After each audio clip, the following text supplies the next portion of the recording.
Okay, so up till now we have seen the first part of the third chapter, that is a leading point. So we have completed the leading point. So we have seen the what is the role of the planning, what is the role of the organizing, what is the role of the leading. Now we are here for seeing the role of the controlling. What is mean by controlling and why controlling is important in any organization? So first of all, we will understood what is meaning of the controlling and what is the work of the controlling and what is the actual process of the controlling.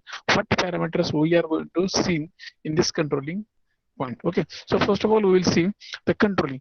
Controlling means it is one of the process where we are going to just monitoring the performance and the taking corrective action. Okay, at that desired time for the achieving the desired output, whatever the setting from the organization side. So we'll see here definition is there. So controlling is the process of the monitoring of performance and taking action to ensure desired result. म्हणजे जे काही आपण आतापर्यंत planning पासून ते manufacturing पर्यंत जे काही आपण process करतो ऑर्गनायझेशन मध्ये, जे काही तुम्ही वेगवेगळ्या डिपार्टमेंटला मॅनेजर एम्प्लॉई जे सेट केलेत त्यांना जे तुम्ही काम दिलं होतं ते व्यवस्थित सुरू आहे का नाही हे फक्त मॉनिटर करणे हे म्हणजे कंट्रोलिंग. आणि जर कुठं चुकीचं झालं असेल तर ते दुरुस्त करून त्याच्यावरती कोर्स ऑफ ऍक्शन घेऊन ते परत व्यवस्थित काम करणे ह्याला काय म्हणायचं, controlling. And it seems to that the right things happens in the right ways and at the right time. सगळ्या दिलेल्या गोष्टी योग्य गोष्टी योग्य वेळेस योग्य पद्धतीनं आणि योग्य वेळेत होतात का नाही हे चेक करणं म्हणजे controlling. Okay, so we will see another definition. Controlling is the measurement, हे एक मोजमाप आहे, and correction of the performance in order to make sure that enterprises objectives and the plans devised to attain them are accomplished. जे काही कंपनीनं जे काही ऑर्गनायझेशननं त्यांचं objective त्यांचे goals जे set केलेत त्यानुसारच तुम्ही तिकडं ते काम करताय का, नाहीतर कंपनीचे ऑब्जेक्टिव्ह वेगळे आणि तुम्ही आउटपुट काढताय वेगळे. that thing should not be happen. Okay, so for that we have to do one thing that is called as a controlling. So it is nothing but one of the simple words we can say. It is a measurement and correction of the performance in order to achieve the company's or enterprises objectives with corrective manner. Okay, simple definition. So next thing, now you can see this is the process chart of the controlling. So whatever that we are going to conduct the controlling part, so what actually we are going to conduct the controlling part, that things we will see one by one in details. So here we will see steps in that controlling part. So first step is establishment of the standards. ज्यावेळेस कोणतीही एखादी गोष्ट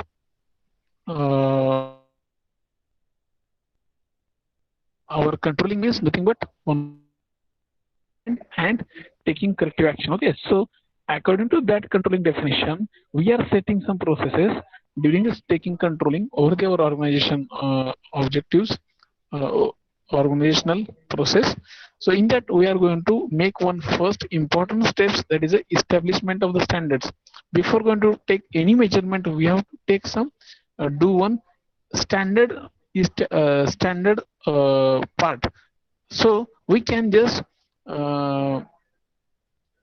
we can call as a compare that standard value to our achieved value. So we can say easily ki this is correct or this is wrong. Okay, like this way we can just compare to our standards and we will further proceed. Okay, like this way, first of all we have to make some standards.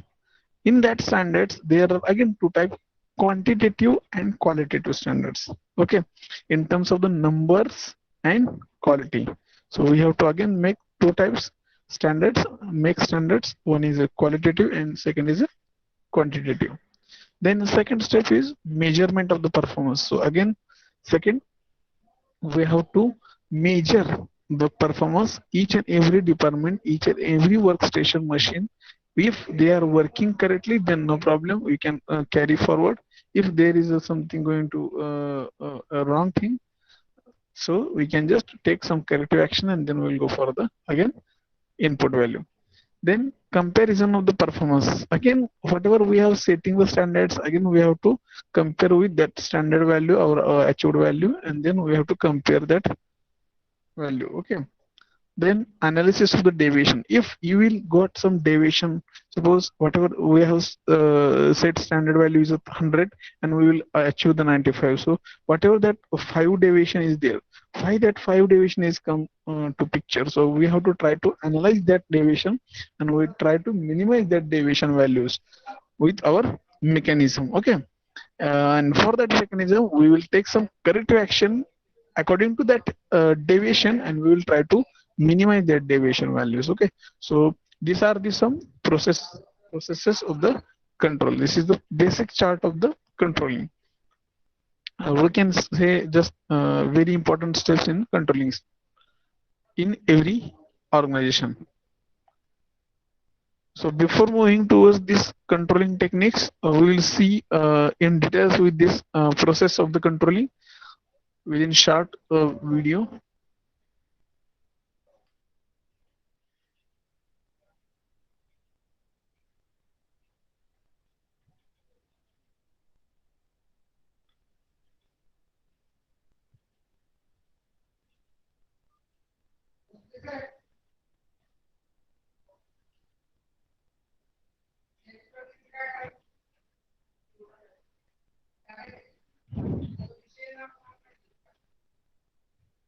Functions में बहुत सारे functions आते हैं और हमने एक एक करके वो सारे Okay, so I have started management का जो लास्ट one फंक्शन basic होता है वो introduction होता part है of the controlling. What is mean by अब आप मुझे introduction? बताइए, What is mean by school में controlling? जाते So we हैं will आप, see one स्टार्टिंग में आपको short नई नई definition. बुक्स मिलती हैं, आप Here पढ़ते they हैं, are बहुत कुछ trying होता to give रहता है some बीच में, simple कुछ खेल कूद भी examples. चलता रहता है, Okay. डांस क्लासेस, ये क्लासेस, वो क्लासेस, रेगुलर क्लास, ऊपर नीचे है।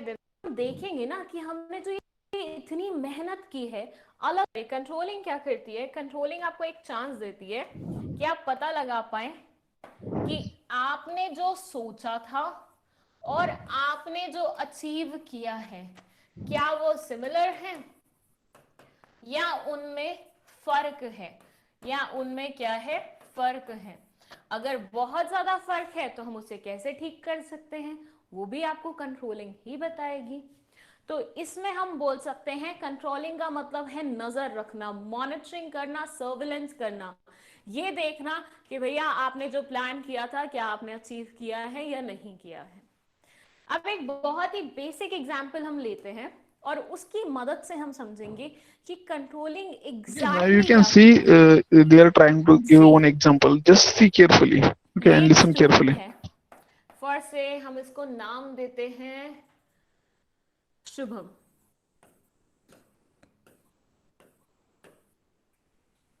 तो ये एक स्टूडेंट है, कौन सी क्लास का, 12th क्लास का, क्योंकि हम 12th पढ़ रहे हैं तो 12th क्लास का स्टूडेंट है। शुभम 12th क्लास में पढ़ रहा है, मतलब अभी उसने एंट्री ली है, अभी 11th क्लियर किए विद गुड मार्क्स, अब ये 11th में आया, 12th में आया। जब हम 12th में आते हैं, बहुत सारे अलग अलग तरह के प्रेशर आपके सर पे होते हैं कि आपको इसके बाद कॉलेज इसी के मार्क्स पे मिलेगा, लाइफ में आपको क्या करना है, 12th ही बेसिस रहेगा, ये वो पता नहीं कितने कितने सारे मिथ आपके सर पे ऐसे फेंक दिए जाते हैं सोसाइटी द्वारा। तो यहाँ पे शुभम के साथ भी कुछ ऐसा ही हाल था, कोई कुछ बोल रहा था, कोई रिलेटिव आके अरे बेटा आप तो ध्यान से पढ़ना, 12th क्लास है, इसके बाद मौका नहीं मिलेगा, या फिर कोई बोल रहा बेटा 12th में जितने मार्क्स आएंगे उसी के बेसिस पे डिसाइड होगा तुम कौन से वाले कॉलेज में जाने वाले हो। तो शुभम ऑलरेडी बहुत ज्यादा प्रेशराइज था। इसने सोचा मैं क्या करूं ऐसा, मैं ऐसा क्या करूं कि मेरे अच्छे मार्क्स भी आए और मैं अपने आप को सेटिस्फाई भी कर पाऊं और सब कुछ बहुत अच्छा रहे। तो इसने बोला चलिए भैया अपन बनाते हैं time table.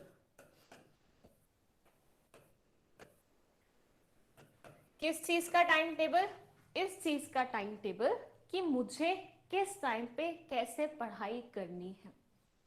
At the same time मैं देता हूं अपने आप को कुछ targets. At the same time मैं अपने लिए सेट करता हूं कुछ गोल्स। इसने गोल सेट किया कि मुझे लाने हैं 95% प्लस मार्क्स। आजकल बच्चों की डिमांड इतनी ही होती है, हमारे जमाने में तो ऐसा हुआ करता था कि लोग 80% पे ही बहुत ज्यादा खुश हो जाया करते थे। लेकिन आपका जमाना ऐसा है जब बच्चे हमेशा 95, 96, 97, 98, 99, 100 केस वो देखते हैं। मतलब हमारे यहाँ पे तो ऐसा होता ही नहीं था कि Okay, 100 so 100% ही क्यों से क्या। they are saying लेकिन their डीयू ने अपना बार इतना organization ऊपर target. सेट करके So बच्चों को मजबूर कर दिया है कि अब 98, that 99, 95% that is a 97 तो लाने ही, ये target. तो Okay. मिनिमम ही है।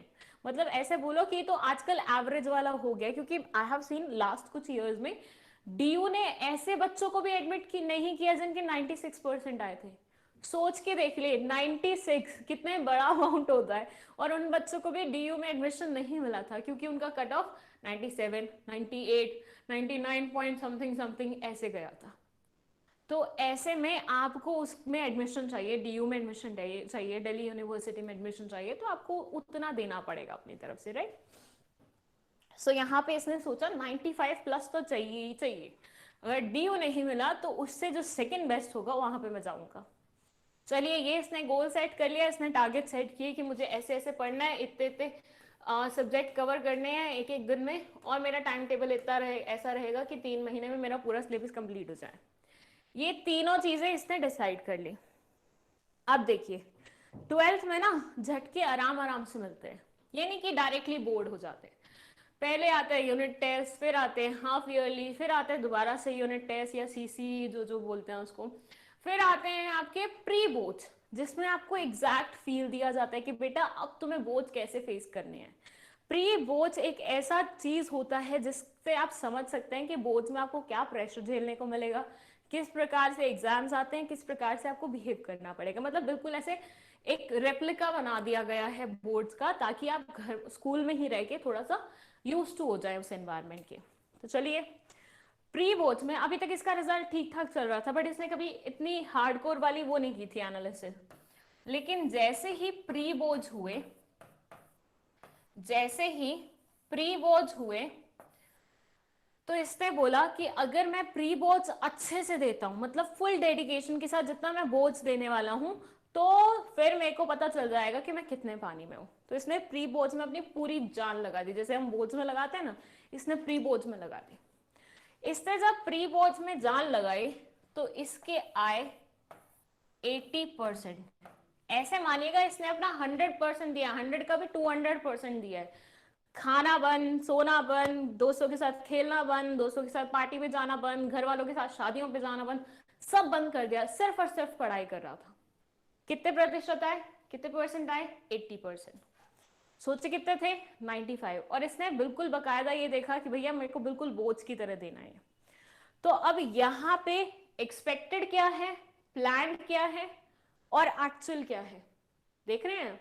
एक्सपेक्टेड क्या था, 95% था, आए कितने, 80%।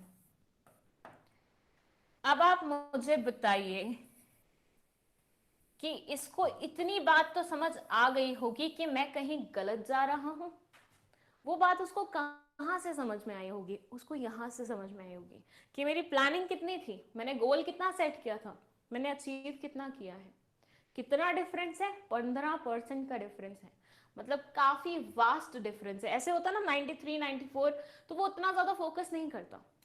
अब इसने देखा 15% का वो है डिफरेंस, तो अब इस 15% को कैसे करेक्ट किया जाए, तो अब हम लेंगे करेक्टिव मेजर्स। तो इसने डिसाइड किया कि मैं देखता हूँ मेरी कहाँ कहाँ गलती की है।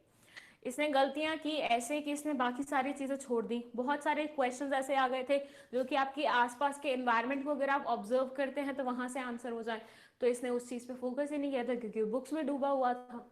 इसके अलावा इसने ग्रुप स्टडीज नहीं की थी। जिन लोगों ने ग्रुप स्टडीज की थी उनको उनका एक आधा क्वेश्चन मैच कर गया था जो उन्होंने ग्रुप स्टडी में डिस्कस किया था। तो इसने सोचा कि थोड़ा बहुत दोस्तों के साथ भी मिलना जुलना बुरा नहीं है, ग्रुप स्टडीज करना भी बुरा नहीं है। तो ऐसे कुछ कुछ चीजें इसने एनालाइज की और उसके बाद उसने करेक्टिव मेजर्स लेके बोर्ड्स में 96% लाए। अब बोर्ड्स हो गए हैं और इसको आए हैं कितने परसेंट, 96%। अब आप मुझे बताइए कि ये जो एनालिसिस था इसका एक्सपेक्टेड और एग्जीक्यूटेड में, या फिर प्लान और एग्जीक्यूटेड में, इसको क्या बोलते हैं? और ये चेक करना, एनालाइज करना, करेक्टिव मेजर्स लेना क्या होता है? वो होता है कंट्रोलिंग। कंट्रोलिंग में हम यही करते हैं, जो आपने अपने लिए प्लान किया है, जो आपने ऑर्गेनाइजेशन के लिए प्लान किया है, और जो आपने वाकई में अचीव किया है, दोनों को ही चेक करेंगे कि क्या वो मैच हो रहे हैं, नहीं हो रहे हैं। अगर कहीं पे डेविएशन आ रही है, डेविएशन का मतलब होता है कि जो आपने प्लान किया था वैसा नहीं हुआ, कुछ डिफरेंट हो गया, तो ये डेविएशन कहलाई जाती है। तो कहीं अगर डेविएशन आ रही है तो उसको करेक्ट करने के लिए हम क्या कर सकते हैं? तो ये सारी चीजें बताती हैं हमें कौन? कंट्रोलिंग बताता है। कंट्रोलिंग पुल्लिंग होगा, स्लीलिंग होगा, जो भी होगा देख लेना, ठीक है। तो controlling is nothing, controlling is basically checking कि आपने जो सोचा था और आपने जो किया है उसमें कितना अंतर है, and at the same time अगर उस अंतर को हम कम कर सकते हैं या आगे के लिए संभाल सकते हैं, ठीक कर सकते हैं, तो वो किस तरह से कर सकते हैं। तो करेक्टिव मेजर्स भी काइंड ऑफ इसी का ही पार्ट है। इसको मोर लाइक हम सर्वेलेंस वाला काम समझते हैं, मॉनिटरिंग वाला काम समझते हैं, नजर रखने ओके, वाला काम तर समझते हैं, बऱ्यापैकी सगळ्यांना कळालं असं की ठीक है। कंट्रोलिंग तो काय आहे, यहाँ त्यांनी सिंपल एक्झाम्पल तुम्हें दिले. इन्होंने यही बोला है ठीक कि आहे. भैया planning is a very important management function, So organising is basic very important information of the management controlling function. already तो we ये have लाइन seen. एक ऐसी So है now ना just जो we आप will कहीं take पे the भी चला overview of सकते this. हैं। सारे फंक्शंस पे सेम लाइन अगर आप देके मारेंगे बोर्ड वालों को, वो ले लेंगे, क्योंकि इट इज लाइक दैट। अगर वो इतना इसको मत लिखिएगा अपने पेपर में। If there is any difference और डेविएशन देन फाइंडिंग आपको याद हो जाना चाहिए। इनके बाद हेनरी फ्योल साहब हैं, इनको तो हम भूल ही नहीं सकते, मैनेजमेंट के जननी हैं ये, ऐसे बोल सकते हैं, ठीक है। फिर है Ricky W Griffin and Terrien Franklin. इसमें क्या लिखा जाएगा? Grammarly helps you do this. It helps you rewrite full sentences to improve clarity. यहाँ पे डिटेल में समझना जरूरी। Okay, now we will see the controlling process. Already we have seen the just chart. जब भी हम कोई particular What are the parameters consist in this parameters? So that parameter we will see in details. What is the meaning of the setting, establishing some standards, then measuring the performance, then comparison, then analyze deviation, and then taking corrective action of that deviation, and then we will further move. Okay, so just see just a brief information regarding this controlling process. Okay. Planning, organising, staffing, directing, हर एक चीज। तो यहाँ पे भी हम controlling की process को पढ़ेंगे कि जब इंसान कंट्रोलिंग करने बैठता है, मैनेजमेंट का ये वाला फंक्शन करने बैठता है, तो उसे क्या क्या स्टेप्स लेने पड़ते हैं। तो एक एक करके वो सारे स्टेप्स यहाँ पे दिए हुए हैं। यहाँ मैं आपको पूरी प्रोसेस को 5 मिनट में ब्रीफ में एक्सप्लेन कर दूंगी। उसके बाद हम एक एक स्टेप को उठाएंगे और उसको डिटेल में समझेंगे, क्योंकि यहाँ पे डिटेल में समझना जरूरी है, बिकॉज इसके भी कुछ सब पार्ट्स हैं, इसके भी कुछ सब पार्ट्स हैं, और सब पार्ट्स को नहीं पढ़ेंगे तो आपको पूरा ज्ञान नहीं मिलेगा। बट पहले ओवरऑल पूरी प्रोसेस को समझ लेते हैं, उसके बाद सब पार्ट्स पे आएंगे। सबसे पहले है सेटिंग अप ऑफ स्टैंडर्ड्स। ये क्या बोलता है? देखिए, हमने पढ़ा है कि हम कंट्रोलिंग में एक्चुअल परफॉर्मेंस को स्टैंडर्ड्स के साथ कंपेयर करते हैं। मैंने सोचा मुझे 12th में 95% चाहिए, तो मैंने 95% का एक स्टैंडर्ड सेट किया ना। अब मुझे 94 मिल रहे हैं या 98 मिल रहे हैं, इसको मैं कंपेयर करूंगी इस वाले से जो मैंने पहले सेट करके रखा था। बट अगर मैंने ये सेट ही नहीं किया होगा तो मैं एक्चुअल परफॉर्मेंस को कंपेयर किससे करूंगी? तो सबसे पहला प्रोसेस का जो पार्ट है वो बोलता है कि पहले तो स्टैंडर्ड सेट कीजिए आप, जो कि आप काइंड ऑफ प्लानिंग में सेट कर लेते हैं। Then it says measuring of performance. चलिए, आपने स्टैंडर्ड सेट कर दिया, आपने अपना प्रोडक्शन स्टार्ट कर दिया, उसके बाद मेजर तो करोगे आप कहाँ स्टैंड करते हो, कैसी आपकी परफॉर्मेंस है, कितना जा रहा है, कैसा आप अच्छा मतलब आप अच्छा परफॉर्म कर रहे हो, बुरा परफॉर्म कर रहे हो, सारी चीजें देखनी पड़ेंगी ना। तो मेजरमेंट का कोई जरिया निकालो जिससे आप अपनी प्रोसेस को, आप अपनी प्रोग्रेस को भाप सकते हो, उसको एनालाइज कर सकते हो। सो मेजरिंग ऑफ परफॉर्मेंस में वो आएगा। देन है कंपेयर परफॉर्मेंस अगेंस्ट स्टैंडर्ड्स। यहाँ पे आपने अभी अपनी परफॉर्मेंस एनालाइज की, यहाँ पे आपने स्टैंडर्ड सेट किए थे। अब थर्ड स्टेप में आपको इन दोनों को कंपेयर करना है। जैसे मैंने बोला था 95% मुझे लाने हैं 12th में, ये मेरा स्टैंडर्ड सेट था। अब मैंने एनालाइज किया कि मुझे आए हैं 96%, ठीक है, तो ये हो गई मेजरमेंट। अब तीसरे में हम क्या करेंगे, इन दोनों का डिफरेंस दैट इज 1%, ये कैलकुलेट करेंगे।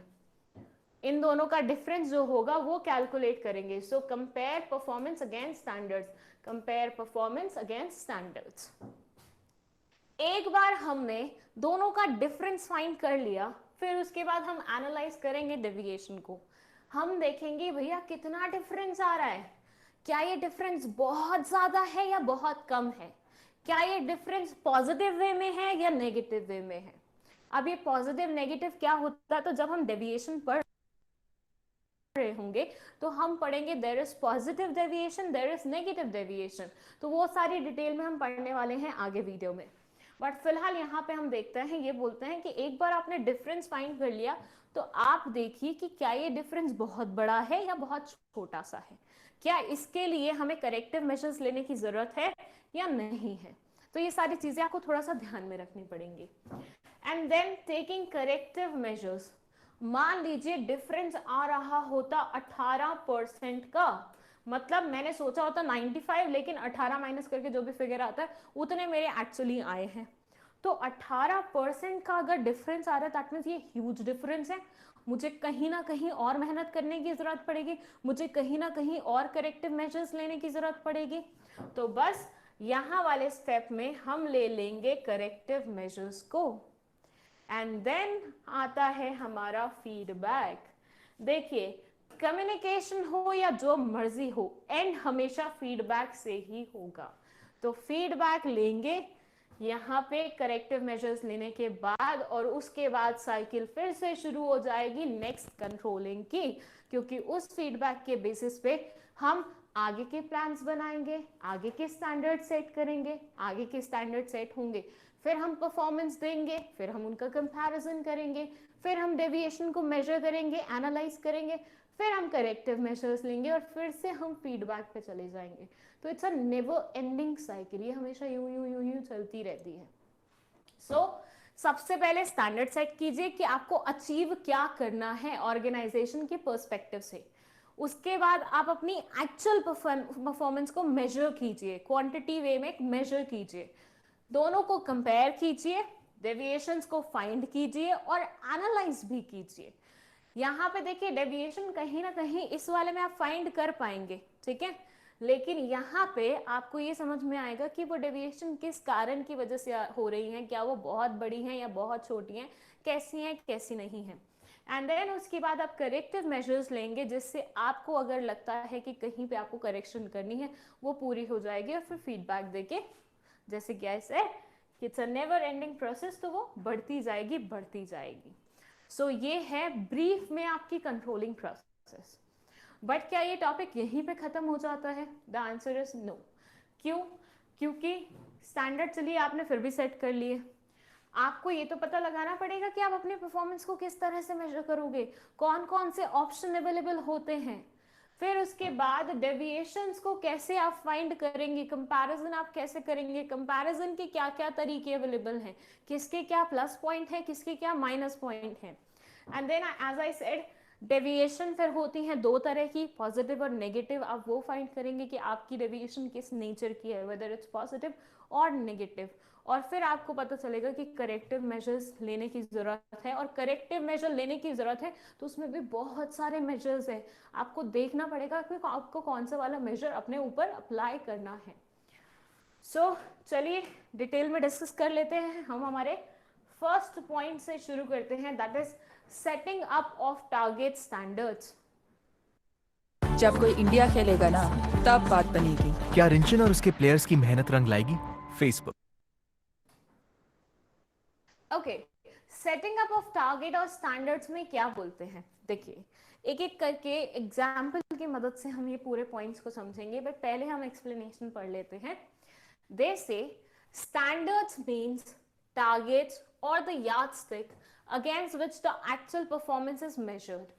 स्टैंडर्ड्स क्या होते हैं? स्टैंडर्ड्स होते हैं वो टारगेट्स या फिर एक यार्डस्टिक, मतलब एक मेजरमेंट का तरीका, मतलब एक स्टैंडर्ड सेट कर देना कि ये बार है, इसके मतलब इसके बेसिस पे आप पता लगाएंगे कि आप कहाँ स्टैंड करते हैं। तो एक yardstick against which the actual performance is measured, जिसके अगेंस्ट हम एक्चुअली आपने कितना अच्छा अचीव किया वो मेजर करते हैं, ठीक है। तो ये आपका एक यार्डस्टिक है या फिर आपका ये टारगेट है जिसके साथ आप अपनी एक्चुअल परफॉर्मेंस को कंपेयर करने वाले हैं। कंट्रोलिंग तब तक पूरा नहीं हो पाएगा जब तक इसमें स्टैंडर्ड सेट नहीं किए हुए होंगे, इसके लिए स्टैंडर्ड सेट नहीं किए हुए होंगे। देखिए कंट्रोलिंग का मतलब ही यही होता है कि कंपैरिजन करके इनिशिएटिव लेना कि कहाँ पे हम रेमेडी फाइंड कर सकते हैं, करेक्टिव मेजर्स ले सकते हैं। बट अगर मान लीजिए हमने स्टैंडर्ड ही नहीं सेट किया होगा तो हम किसके अगेंस्ट अपना एक्चुअल परफॉर्मेंस को कंपेयर करेंगे। जैसे मैं बोलूं आपके घर में आपकी बड़ी बहन है, फिर आपका भाई है और सबसे छोटे आप हैं। आपकी बड़ी बहन बहुत इंटेलिजेंट है और उसने अपनी 12th क्लास में लिए थे 98%। आपका भाई भी बहुत इंटेलिजेंट है बट उसके आए थे 96%। अब आपके परफॉर्मेंस को किस तरह से एनालाइज किया जाएगा? इस तरह से एनालाइज किया जाएगा कि आपकी बहन और आपके भाई के कंपैरिजन में आपके कितने मार्क्स आए थे। वो बताएगा कि आप अपने माँ बाप की इंटेलिजेंट औलाद हैं या नहीं है, राइट? सबसे इंटेलिजेंट औलाद है कि नहीं है, क्योंकि इंटेलिजेंट तो कोई भी हो सकता है लेकिन सबसे। तो आपका रिजल्ट आया, आप क्या है 85%, तो सबको क्लियर हो गया कि भैया आप तो क्या है दोनों की कंपैरिजन में कम है। लेकिन अगर मानिए आप यहीं पे सिंगल चाइल्ड होते और आपके भाई बहन ऑब्वियसली नहीं होते तो उनके कोई परसेंटेजेस भी नहीं होते। अब आपको 85 या 86% मिलते हैं और आपके घर वाले इतने ज्यादा खुश होते कि अरे हमारा बच्चा तो अबव एवरेज है, अबव एवरेज है। तो ऐसे सिनेरियो में आपको अच्छा कंसिडर किया जाता है क्योंकि आपके अगेंस्ट कोई भी एक मेजरमेंट का जरिया नहीं था, स्टैंडर्ड सेट नहीं था।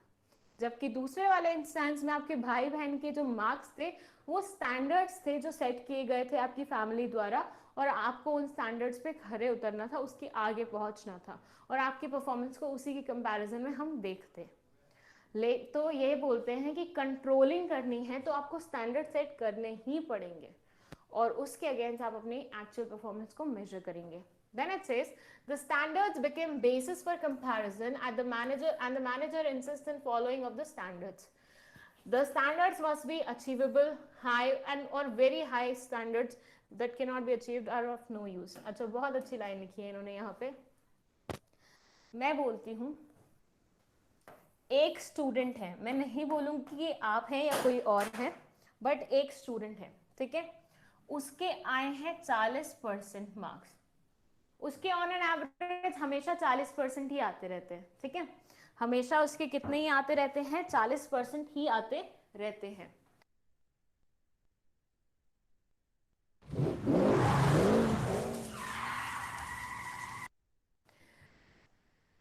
अगली बार इसके 45 आ गए, अगली बार इसके 43 आ गए। अब आई इसकी बोर्ड्स की क्लास, मतलब आया इसका 12th क्लास। इसने 12th क्लास के इनिशियल टाइम पे ही सोच लिया, और ऐसा नहीं है बच्चा मेहनत नहीं करता है, बच्चा मेहनत करता है, इसने हमेशा अपना मैक्सिमम दिया है, उसके बाद 40% आए हैं, ठीक है। 12th क्लास में इसने लिए अपने लिए एक टारगेट सेट किया और वो टारगेट था 98% का। मैं ऐसा बिल्कुल भी नहीं बोलूंगी कि ये 98% का टारगेट अचीव नहीं किया जा सकता है, बट एक एग्जाम्पल के लिए आप समझिए कि किसी का अगर इतना इतना इतना परसेंट जा रहा हो, क्या एकदम से वो इतना हाई एक्सपेक्टेशन अपने आप से रख सकता है? देखिए करने को जब जी तोड़ जान से करें तो हर एक चीज हो सकती है, बट आप नॉर्मली बात कीजिए कि कोई बहुत ही बिलो एवरेज स्टूडेंट है और वो अपने लिए बिल्कुल एक्स्ट्रा ऑर्डिनरी रिजल्ट की एक्सपेक्टेशंस करे, तो हर किसी को लगेगा यार ये तो अचीवेबल ही नहीं है। तो ऐसा स्टैंडर्ड सेट करना आपका किसी काम का नहीं रहता। मैं बोलती हूँ, चलिए ये स्टूडेंट वाले इंस्टेंस से हो सकता है किसी को बुरा लग जाए, ये किसी को भी ऑफेंड करने के लिए नहीं था, मैं सिर्फ एक एग्जांपल दे रही थी। अब मैं ऑर्गेनाइजेशन का एग्जांपल दे देती हूँ। ये ऑर्गेनाइजेशन है, इसके पास है 10 वर्कर्स, ठीक है। इसके पास क्या है, 10 वर्कर्स हैं जो कि अपनी मैक्सिमम वो देते हैं, मतलब एक वर्कर पर डे 100 पीसेस बना लेता है और दिस इज देयर मैक्सिमम, इसके बियॉन्ड वो नहीं बना सकते हैं, ठीक है। मतलब उन्होंने अपनी जी तोड़ जान लगा दी है। और 10 हैं तो टोटल कितनी बन जाती हैं, 1000 पीसेस पर डे बन जाती हैं।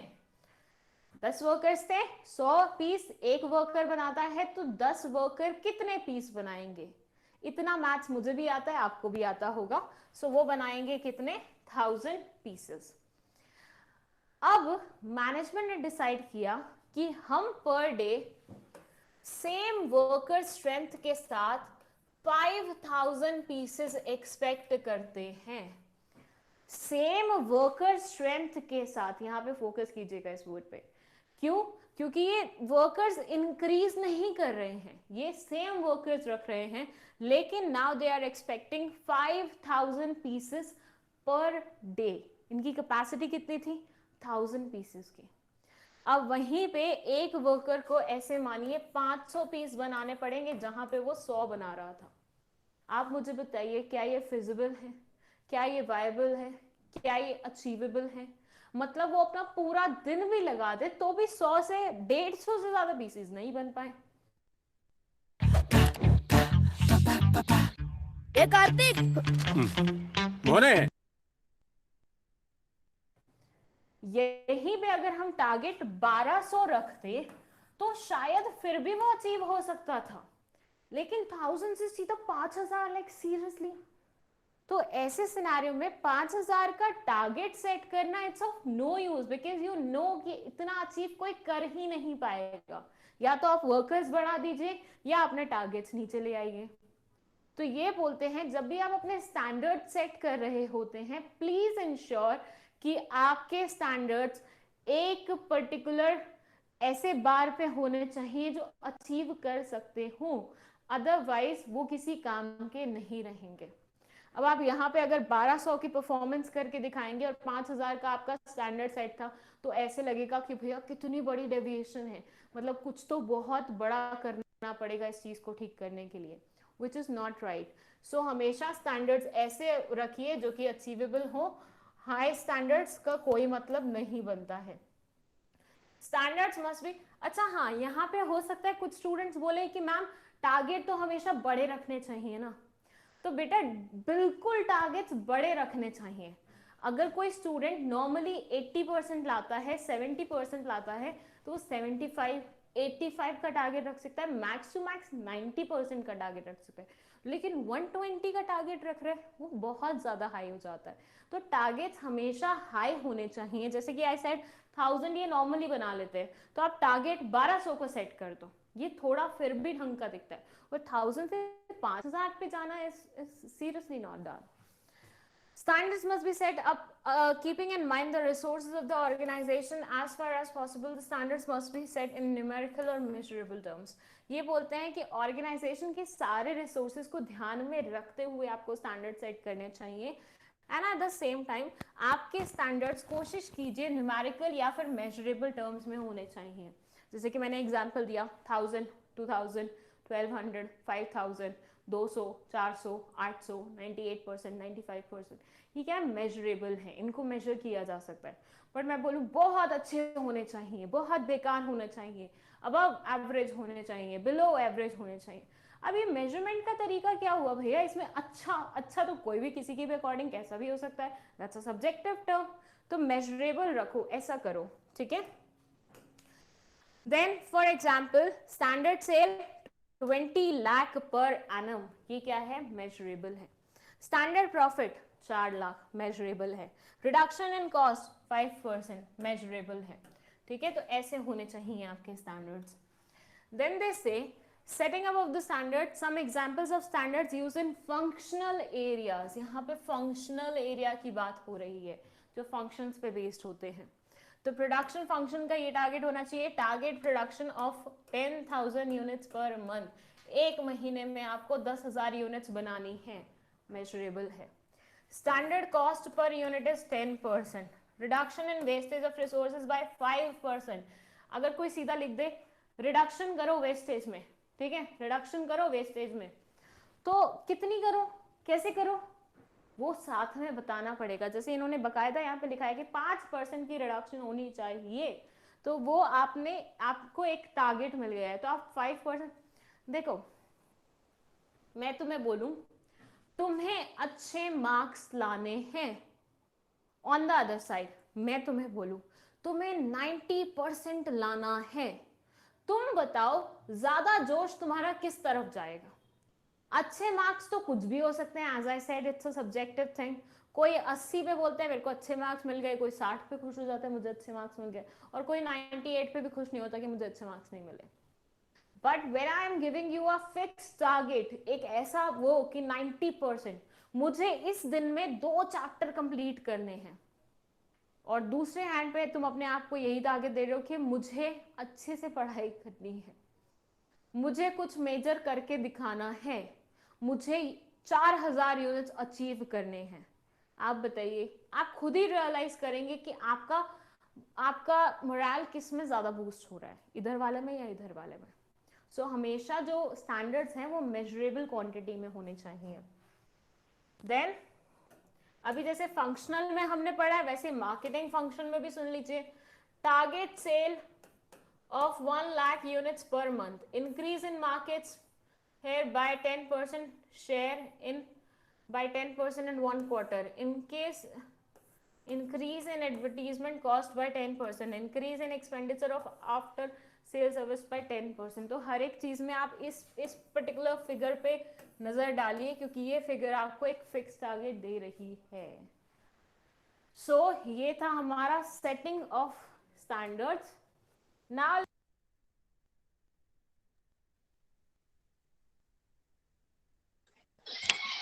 Okay, so today we have seen that the controlling process, first point, setting of the standard. Okay, so whatever that remaining part is there, that remaining part we will see in the next lecture. Okay, so I request all of you just